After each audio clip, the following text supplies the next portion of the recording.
Inilahad ni OG Diaz sa isa sa kanyang mga vlog ang umano'y naging tulong ng ABS-CBN kay Liza Soberano noong kasagsagan ng kanyang karir sa Kapamilya Network.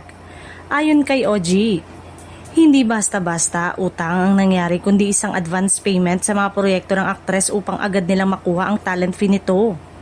Ikwinento ni OG na humingi siya ng pabor sa ABS-CBN na i-release ng mas maaga ang bayad sa mga line-up na trabaho ni Liza.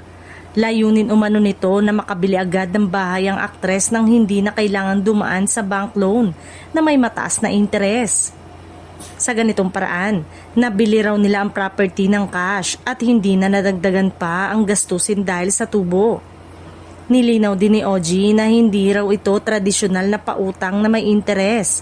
Advance lamang umano ito sa kikitain ni Liza sa kanyang mga proyekto sa network.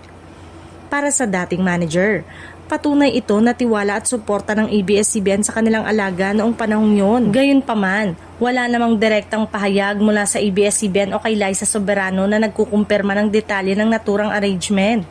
Nananatiling kwento ni OG ang pangunahing pinagmula ng impormasyon, kaya iba-iba rin ang naging reaksyon ng publiko. May mga netizen na nagsabing malaking tulong ang ganitong sistemas para sa mga artista, lalo na kung nais nilang makapag-invest agad sa property. Ngunit meron ding nagsasabing bahagi ito ng normal na kontrata at hindi dapat bigyang kulay.